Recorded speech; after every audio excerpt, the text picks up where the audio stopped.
Merhaba arkadaşlar, kanalıma hoş geldiniz. Bugün sizlerle birlikte ekonomiyi yorumlayacağız. Dünya para piyasalarının teknik analiz verilerinden bahsedeceğim. İlk olarak genel bir piyasa yorumumu yapacağım ve arkasından teknik analizlerimi gerçekleştireceğim. Politikadaki belirsizlikler satışları hızlandırıyor mu? Borsa İstanbul Yüz Endeksinin bilanço dönemi itibariyle başlayan kuvvetli seyri bu hafta içerisinde gelen sert satışlarla beraber bozulduğunu gördük. Borsa İstanbul Yüz Endeksi dün %1,44'lük azalış ile 1433 seviyesinden işlemi kapatırken işlem hacmimiz ise 13 milyar Türk lirası olarak gerçekleşti.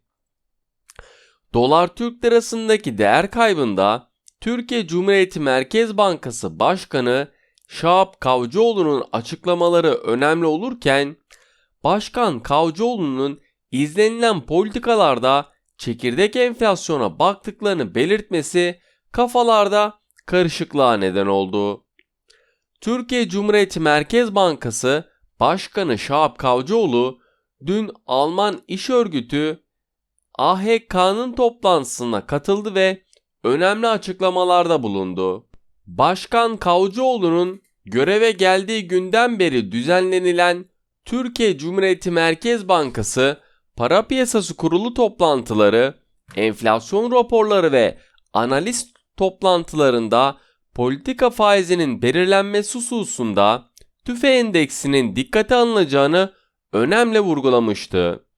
Ancak geçtiğimiz hafta gerçekleştirilen yerli ve yabancı analiz toplantılarında ilk olarak bahsedilen çekirdek enflasyondaki değişikliklere dikkat çekilmesi piyasalar tarafından izlenilen politikada değişikliğe gidileceği beklentisini uyandırdı. Gıda enflasyonu yıllık bazda %29 seviyesine ulaşmış olması yaşanılan küresel iklim değişikliği kaynaklı arz sıkıntılarının tarafından açıklanabilir, ancak gelişmekte olan ülke para birimlerine baktığımızda bu ülkelerde de enflasyon oranındaki artış eğilimi sürdüğünü söyleyebilirim.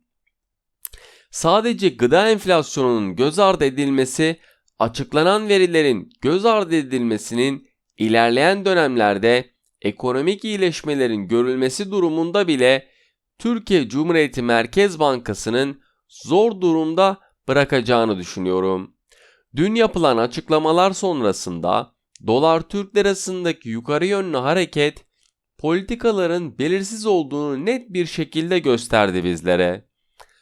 Dün FED, Amerika Birleşik Devletleri ekonomisindeki mevcut duruma ilişkin değerlendirmelere yer verilen Beige Kitap raporda Amerika Birleşik Devletleri ekonomisinin genel görünümüne değinilirken son zamanlarda Amerika Birleşik Devletleri ekonomik verilerinin beklentilerin altında gelmesinde Delta varyantının etkili olduğu vurgulanırken Delta varyantının etkilerine karşı ekonomik aktivitenin ılımlı bir politikada olduğunu belirtti. Sektörel olarak yapılan yorumlarda ise otomobil satışlarındaki zayıflığın yaşanılan çip krizi ile ilgili olduğunu, konut satışlarındaki aktivitenin düşük arzdan kaynaklandığına da dikkat çekildi. Bunlara ek olarak St. Louis Fed Başkanı Bullard yaptığı açıklamalarda hafta içerisinde yankı uyandırdı.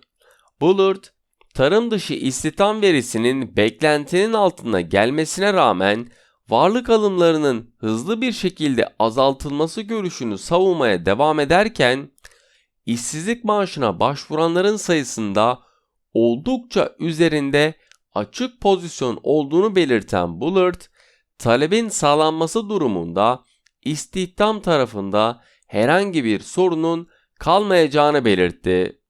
Sonbahar döneminde mevsimselliğin de görülmesiyle birlikte enflasyon oranındaki yüksek seyrin devam etmesinin muhtemel olduğu ve böylelikle olası bir faiz indiriminin son çeyrekte gerçekleşebileceğini tahmin ediyorum. Vaka sayılarındaki artış hızının yükseliş ivmesini koruması son 24 saat içerisinde 23.914 yeni vaka sayısı açıklanmasıyla 262 vatandaşımız da hayatını kaybetti.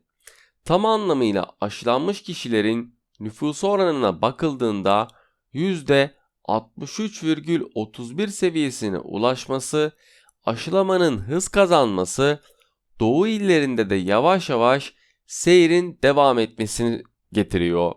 Sağlık Bakanı Fahrettin Koca, vaka sayılarının açıklanmasının ardından yaptığı açıklamada ve paylaşımda vaka sayılarını kontrol etmek için vatandaşları kurallara uymaya davet ettiğini bir kez daha vurgulamıştı.